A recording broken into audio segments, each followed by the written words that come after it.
Ville Saint-Michel et on est à la maison d'Haïti, mes amis, Haïti chérie. On parle de l'activité Bump ton beat. Bump ton beat. Eh oui, série d'ateliers évidemment dirigés par des artistes connus originaires d'Haïti. Entre autres, en fait, j'ai cité ici le nom de Rebecca Jean. Il y a eu aussi d'autres artistes que j'ai ici, Naya Ali, il y a aussi David Mezi, en fait, plusieurs artistes. Et ce soir, on aura l'occasion en fait de parler avec quand même quelques étudiants, quelques jeunes qui s'intéressent justement à la création, donc créer une musique, créer en fait ce que moi je peux appeler une production musicale. Bonjour, je m'appelle Imanada, j'ai 20 ans et je suis ici parce que ce qui m'amène ici c'est mon amour envers la musique. Et voilà, il n'y a pas plus beau que la musique dans la vie. C'est pour ça. Allô, moi c'est Virginie. Ce qui m'amène ici, c'est vraiment la découverte de mon style artistique que j'ai envie d'explorer avec des gens intéressants, puis aussi d'apprendre beaucoup. Ouais. Je suis plutôt un des professeurs qui donnent les ateliers. Moi, je suis là particulièrement pour les ateliers de poésie et de slam parce qu'en fait, je suis slameur et ça fait des années que je fais ça sur des scènes à Montréal. Et étant donné que je suis aussi prof de théâtre et metteur en scène, donc je produis des shows. Ça fait 4 ou 5 ans que je produis des shows à la Place des Arts. On a déjà produit des shows au théâtre Jean Duceppe, à la 5e salle, etc. Donc, Rebecca m'a choisi pour animer justement les ateliers de slam avec les participants qui vont être là aujourd'hui. Donc, mon travail, c'est d'abord partager mon vécu de slammer, expliquer en fait aux participants qu'est-ce que c'est que le slam, comment l'aborder, quels sont les concepts, comment se tenir sur scène quand on veut faire du slam. Et finalement, l'atelier va se clôturer avec l'écriture de un ou plusieurs slams qui vont être produits particulièrement avec les participants. Et c'est ça en fait Bump ton beat, des personnalités qui sont déjà sur la scène, qui ont une certaine expérience et qui les partagent avec des jeunes, que ce soit en musique, que ce soit dans le domaine du théâtre, que ce soit pour moi personnellement dans le domaine du slam, et Rebecca dans le domaine de la chanson. C'est ce qu'on fait globalement à travers Bump ton beat. Dites-moi, est-ce que sentez-vous sincèrement qu'il y a un intérêt chez les jeunes pour le slam et pourquoi? Parce que la poésie dans le temps était très élitiste, c'était comme réservé à un secteur bien particulier. Il faut avoir aussi que écrire un bon texte de poésie ou un bon poème, c'est pas toujours donné à tout le monde. C'est pas facile en tout cas. Si on n'a pas le don, si on n'a pas la capacité ou la technique nécessaire. Mais le slam a rendu la poésie moins élitiste, dans le sens que les vers sont libres. On n'est pas obligé de rimer, on n'est pas obligé de suivre certains principes.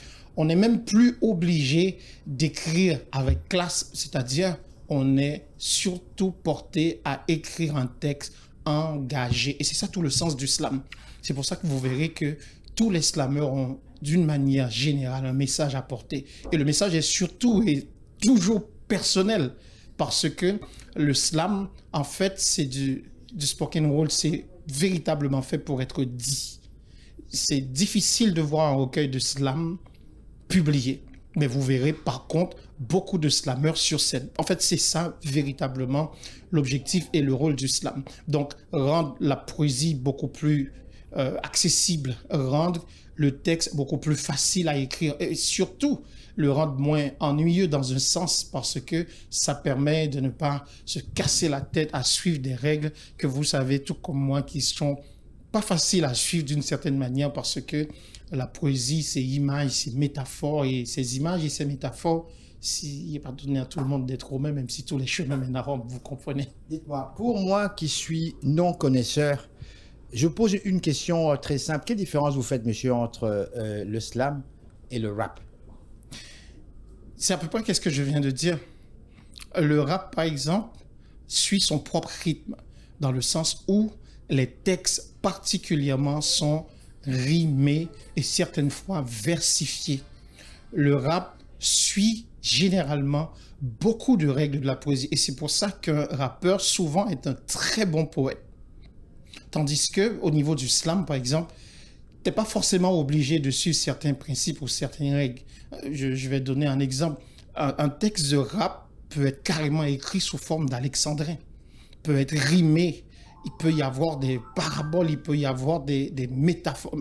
Tandis qu'un texte de slam, c'est comme une écriture, une forme d'écriture ordinaire, mais portée par quelqu'un qui le fait sous ce forme d'engagement. Et c'est un aspect que j'aimerais aussi préciser. C'est pour ça que dans certaines soirées, on dit slam de poésie. Parce qu'en fait, parallèlement aussi, tout comme il y a des textes qui ne suivent aucun principe de la poésie, par rapport au slam, il y a aussi des textes de poésie qui sont slamés. Donc, le slam de poésie, c'est en fait ça. Et c'est pour ça que souvent, quand on parle de slam, on parle de poésie aussi. Quand on parle de poésie, on parle de slam, même si le slam, véritablement, a cet avantage, ou présente cet avantage d'être un texte forcément et particulièrement fait pour être dit sur scène, tandis qu'un texte de poésie peut être publié, un texte de poésie peut être dit quelque part. Merci infiniment. Je me présente, je m'appelle Pédi Multidor, je suis artiste en art visuel, résident à Montréal depuis l'âge de 7 ans et je suis aussi récipiendaire du concours fait par la Maison d'Haïti pour le cadre de la mémoire vivante, qui est une espèce d'exposition organisée par mois qui sera, si on veut, basée sur la mémoire de la communauté, des gens qui ont fait et apporté des choses intéressantes. Comme au niveau artistique, comme au niveau politique, comme au niveau social. Il y a des noms qu'on peut se rappeler. J'ai des références parce que, c'est-à-dire moi j'ai collaboré dans le communautaire, j'ai rencontré des gens qui travaillent comme des historiens, c'est-à-dire qui ont déjà travaillé sur le thème de la mémoire afro-caribéenne en Amérique du Nord.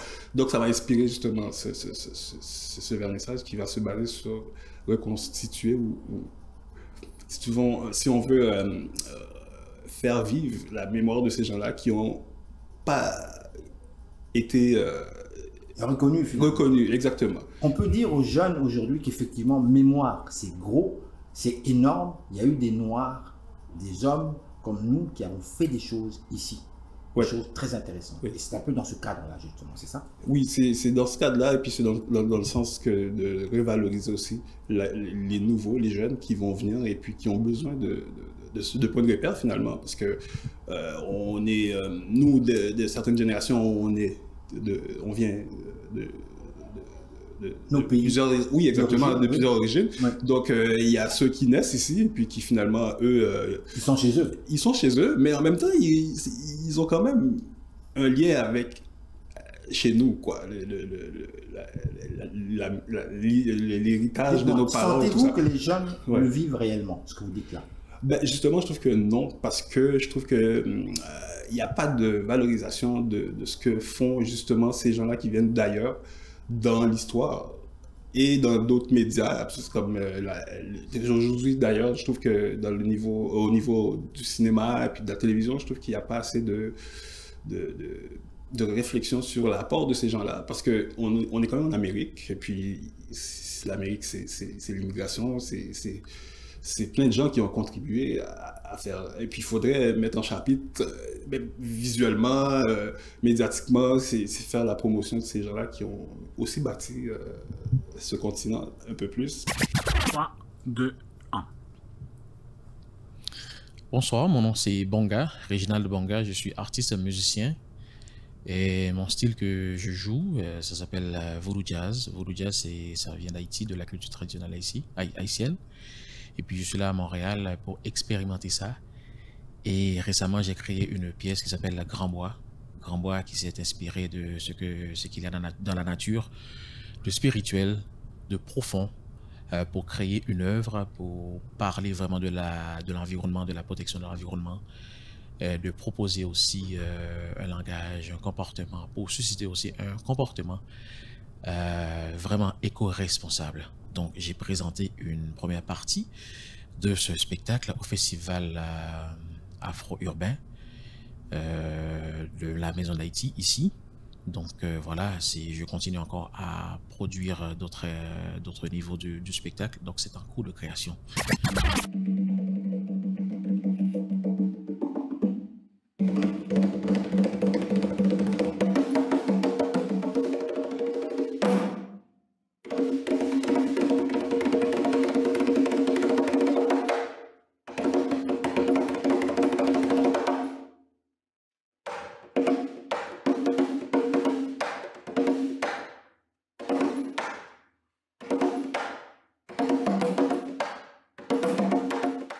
Madame, Monsieur, bonsoir. Ici Henri Ngaka.